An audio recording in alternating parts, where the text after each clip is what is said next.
नमस्कार, स्वागत है आप सबका। आपके साथ मैं हूं मोनिका सिंह। खबरों की शुरुआत करते हैं। बरेली के शहर कोतवाली क्षेत्र के चौपला चौराहे पर सीएनजी पाइपलाइन फटने से भयंकर आग लग गई। आग लगने की सूचना जैसे ही पुलिस और दमकल विभाग को लगी तो फौरन पुलिस और फायर ब्रिगेड मौके पर पहुंच गए और काफी देर बाद आग पर काबू पाया जा सका। इस दौरान हाईवे पर वाहनों की आवाजाही बंद कर दी गई, जिस वजह से काफी लंबा जाम लग गया। जानकारी के मुताबिक नगर निगम की तरफ से यहां पर सर्दियों की वजह से अलाव का इंतजाम किया गया है।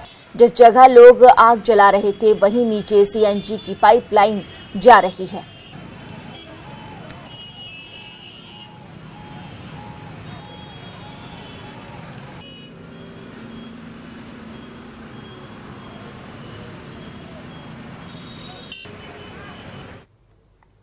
चौपला चौराहे पे यहाँ एक सीएनजी की पाइपलाइन फट गई थी और उसमें आग लग गई। तो मौके पर हम सभी लोग पहुँचे, फायर की भी टीम पूरी पहुँच चुकी थी। उसके बाद यहाँ के जो सोर्सेज हैं, सीएनजी सप्लाई के सोर्सेज हैं, 2 सोर्सेज हैं यहाँ पर बरेली में। तो उन दोनों सोर्सेज से हम लोगों ने सप्लाई को कट ऑफ किया और थोड़ी देर के लिए हम लोगों ने इलेक्ट्रिसिटी को भी कट ऑफ किया ताकि तारों में आग ना पकड़ ले। और तुरंत सोर्सेज से कट ऑफ करते ही हम लोगों ने आग पर काबू पा लिया है और अभी आग पूरी तरह से बुझ चुकी है और स्थिति नॉर्मल है। अगली खबर उन्नाव से है, जहां रफ्तार का कहर देखने को मिला। तेज रफ्तार डंपर ने बाइक सवार 2 युवकों को रौंद दिया। एक युवक की मौके पर ही दर्दनाक मौत हो गई, जबकि दूसरा युवक गंभीर रूप से घायल है। घायल को जिला अस्पताल में भर्ती कराया गया है। कोतवाली उन्नाव के सरोसी क्षेत्र की यह घटना है।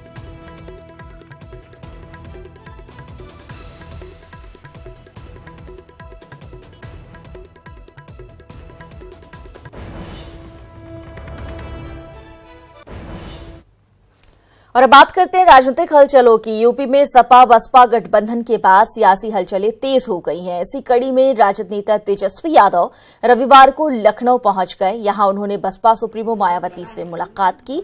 मायावती के आवास पर यह मुलाकात करीब 2 घंटे चली। मुलाकात के बाद मायावती और तेजस्वी एक साथ मीडिया के सामने आए। मायावती ने कहा कि लालू जी के साथ द्वेष की भावना से काम किया गया। वहीं तेजस्वी ने कहा कि वो मायावती को जन्मदिन की बधाई देने और उनसे आशीर्वाद लेने पहुंचे। वहीं मायावती और अखिलेश के गठबंधन का उन्होंने स्वागत किया। और सबसे पहले जो लालू जी ने जो कल्पना की थी उत्तर प्रदेश को लेकर के, आप लोगों को याद भी होगा उत्तर प्रदेश असेंबली इलेक्शन में लगातार लालू जी के भाषणों को अगर आपने देखा होगा या प्रेस वार्ता को देखा होगा तो उनका यही था कि यूपी में भी एक महागठबंधन बनाया जाए जिसमें सपा और बसपा आदरणीय मायावती जी और अखिलेश जी मिलकर के चुनाव लड़ने का काम करें। क्योंकि देश में जो परिस्थिति जो है, अघोषित इमरजेंसी जिस प्रकार का लागू है, आपके संविधान के साथ छेड़छाड़ की जा रही है, आरक्षण को कहीं ना कहीं से समाप्त करने की पूरे कोशिश में। क्योंकि आप देखिएगा जो मोहन भागवत ने कहा, आज वही काम नरेंद्र मोदी जी कर रहे हैं। बिहार के पूर्व उप मुख्यमंत्री तेजस्वी यादव आज लखनऊ पहुंचे थे। तकरीबन 2 घंटे तक उन्होंने बसपा सुप्रीमो मायावती से मुलाकात की है। कई मायनों में ये मुलाकात बड़ी खास रही है। मुलाकात के बाद आज ऐसा पहला मौका था जब मायावती तेजस्वी के साथ बाहर एक साथ निकल कर आई। मायावती ने मीडिया को भी ब्रीफ किया और तेजस्वी ने इस मौके पर कहा कि मायावती से मिलने का ये मौका था तो इस मौके को कोई कैसे छोड़ सकता था। हालांकि गठबंधन पर भी तेजस्वी यादव ने कहा कि यूपी में जो सपा बसपा का गठबंधन हुआ है वो देश को राह दिखाएगा। हालांकि तेजस्वी औपचारिक रूप से मायावती को उनके जन्मदिन की शुभकामनाएं देने उनके आवास पर पहुंचे थे। तेजस्वी यादव कल अखिलेश यादव से भी मुलाकात करेंगे।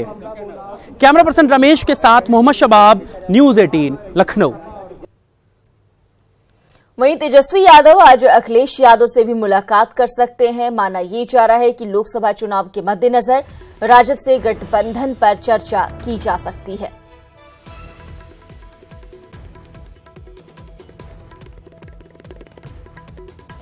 अधिक जानकारी के लिए बात करते हैं अपने सहयोगी शबाब से, जो कि फोन लाइन पर हमारे साथ जुड़ गए हैं।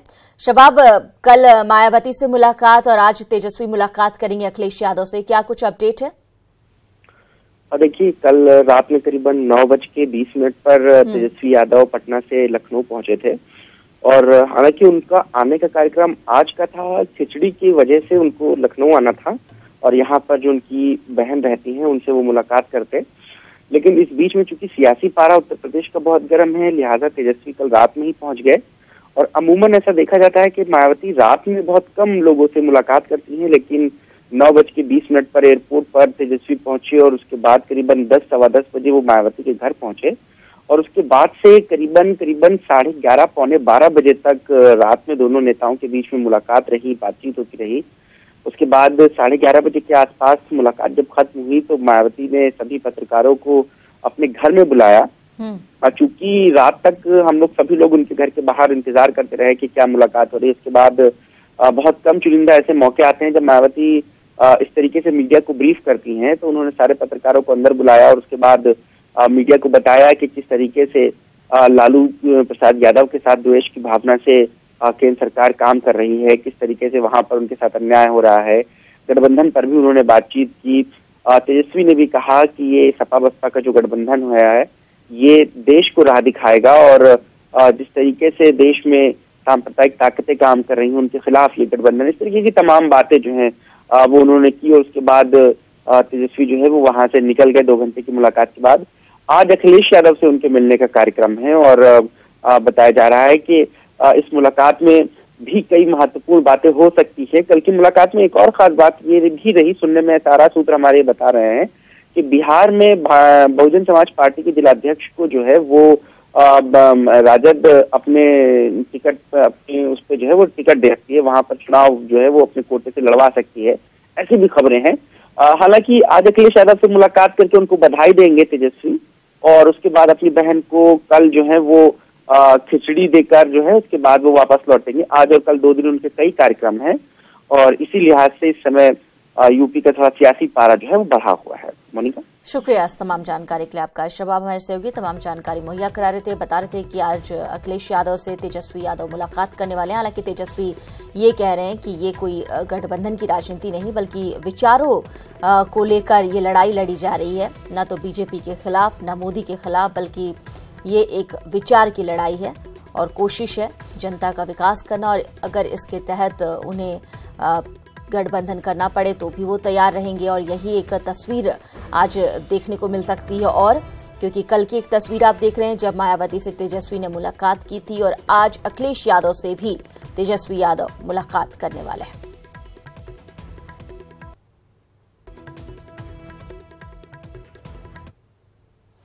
उत्तर प्रदेश में गठबंधन पर सियासत जारी है। भाजपा के दिल्ली प्रदेश अध्यक्ष मनोज तिवारी ने कहा कि अखिलेश, मायावती या फिर तेजस्वी का गठबंधन जनता के लिए नहीं है। ये गठबंधन खनन घोटाला और आय से अधिक संपत्ति की जांच से बचने के लिए हो रहा है। वहीं केंद्रीय विदेश राज्य मंत्री वीके सिंह ने कहा कि गठबंधन इसलिए हो रहा है कि उन्हें अपने पर विश्वास नहीं।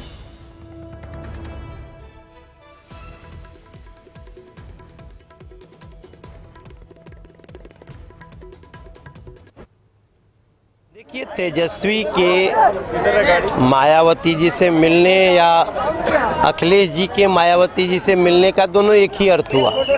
तेजस्वी जी का कोई मतलब नहीं है। लेकिन सवाल उठता है कि क्या अखिलेश जी और मायावती जी उत्तर प्रदेश की जनता के लिए मिल रहे हैं? नहीं साहब, किसी को अपने खनन का घोटाला रुकवाना है, किसी को अपनी आय से अधिक संपत्ति का केस ना आगे बढ़े इसको रोकना है। देखिए, एनडीए अपने आप के अंदर सुदृढ़ है। छोटी मोटी चीजें होती हैं वो हर एक घर में होती हैं, उससे घबराना नहीं चाहिए। और जब अगर घर के अंदर बर्तन खटकते हैं इसका मतलब है कि लड़ाई हो रही है, ऐसा नहीं है। तो हमें अपने ऊपर विश्वास है। गठबंधन इसलिए हो रहा है कि उन लोगों को अपने ऊपर विश्वास नहीं है। इधर भाजपा के राष्ट्रीय प्रवक्ता शहनवाज हुसैन ने यूपी में सपा बसपा गठबंधन पर तेजस्वी यादव के मायावती से मुलाकात पर कहा है कि बिहार में नीतीश कुमार, लोजपा और भाजपा गठबंधन से महागठबंधन के लोग परेशान हैं। तेजस्वी यादव लखनऊ क्यों आए इसका जवाब वो ही जाने, लेकिन इस गठबंधन का बीजेपी पर कोई असर नहीं पड़ेगा।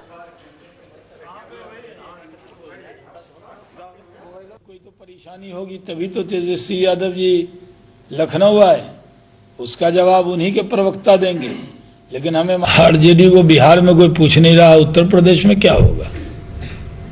जब लालू जी बाहर भी थे तो कहां उनकी सभा कराई थी अखिलेश जी ने?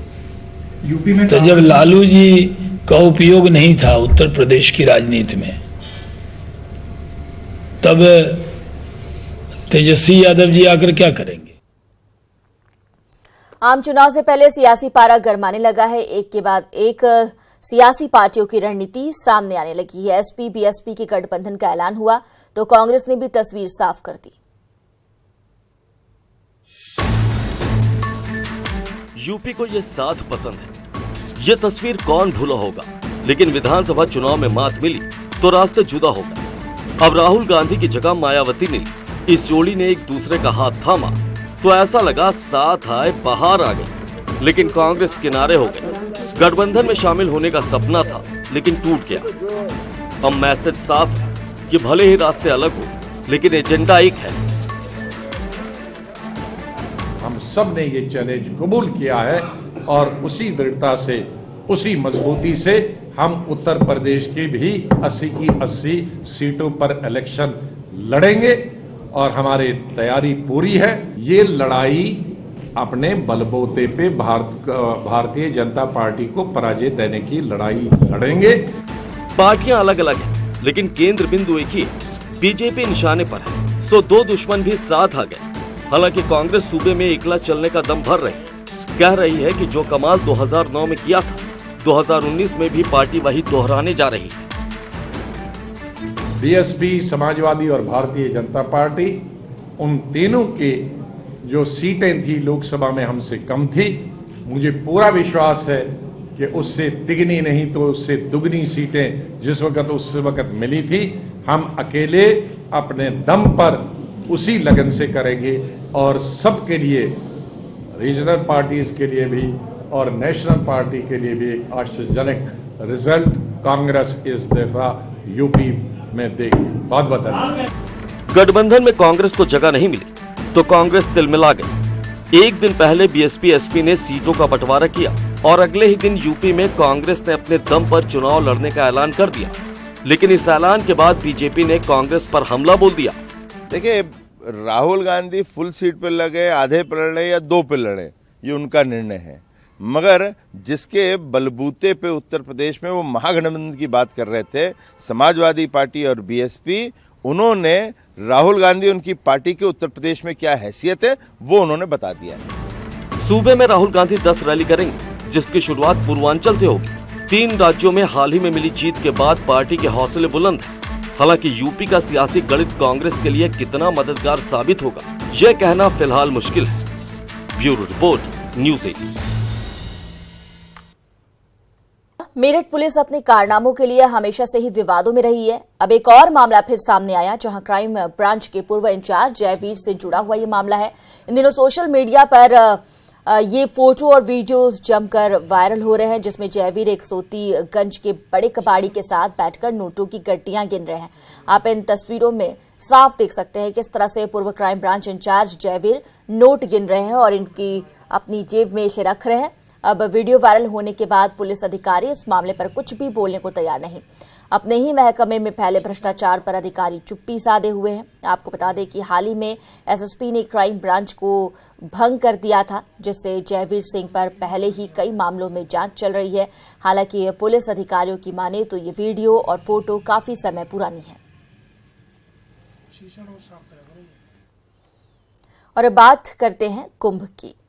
कुंभ पर्व में मकर संक्रांति के शाही स्नान से पहले सुरक्षा के पुख्ता इंतजाम कर दिए गए हैं। स्नान करने आने वाले श्रद्धालुओं को किसी तरह की परेशानी का सामना न करना पड़े, इसके लिए जल पुलिस पूरी तरह से सतर्क है। प्रयागराज के मेला क्षेत्र से स्नान से पहले तैयारियों का जायजा लिया। न्यूज़ 18 की टीम ने देखी ये रिपोर्ट।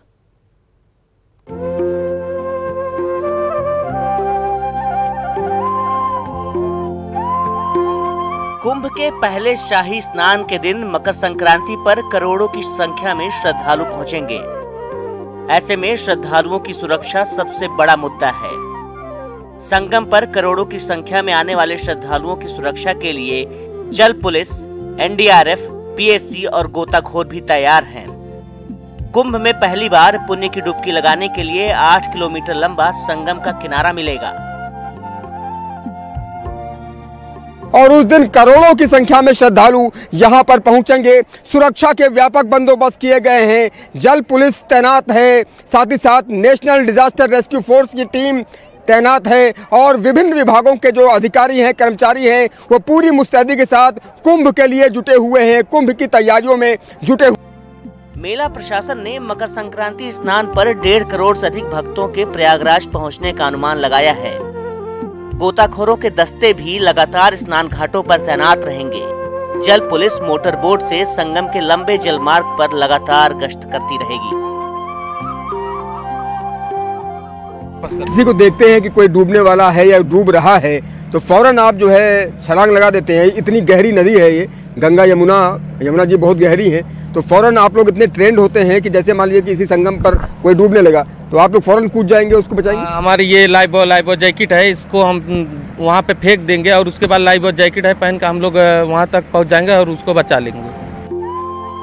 एहतियात के तौर पर स्नान की व्यवस्था के लिए एनडीआरएफ के अलावा पुलिस, पीएसी और आरएएफ को भी तैनात किया गया है।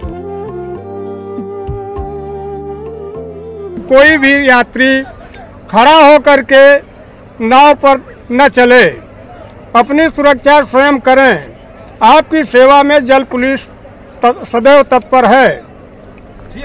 तो देखा आपने किस तरह से जल पुलिस, एनडीआरएफ की टीम, पीएसी की टीम संगम पर मौजूद है और हर श्रद्धालु से ये लोग यही अपील करते हुए नजर आ रहे हैं कि सुरक्षित स्नान कीजिए। मकर संक्रांति के पावन पर्व के दिन करोड़ों की संख्या में लोग आएंगे, देश के कोने कोने से आएंगे, 7 समंदर पार से भी श्रद्धालु आएंगे और कोई घटना ना हो, यह अधिकारी, ये कर्मचारी यही चाहते हैं, सरकार भी यही चाहती है। यूपी सरकार के लिए बहुत बड़ी जिम्मेदारी है। आप सभी को अभी से मकर संक्रांति की ढेरों शुभकामनाएं। कैमरा पर्सन अभिषेक शर्मा के साथ उमेश श्रीवास्तव, न्यूज 18 कुंभ क्षेत्र प्रयागराज। इसी के साथ बुलेटिन में फिलहाल के लिए बस इतना ही। हमारी पहुंच आपकी ताकत है। अब न्यूज 18 यूपी देखने के लिए आप लॉग ऑन कर सकते हैं news18up.com। हमारा फेसबुक पेज है news 18 UP, Twitter handle @news18up और हमारा यूट्यूब चैनल है न्यूज 18 यूपी उत्तराखंड।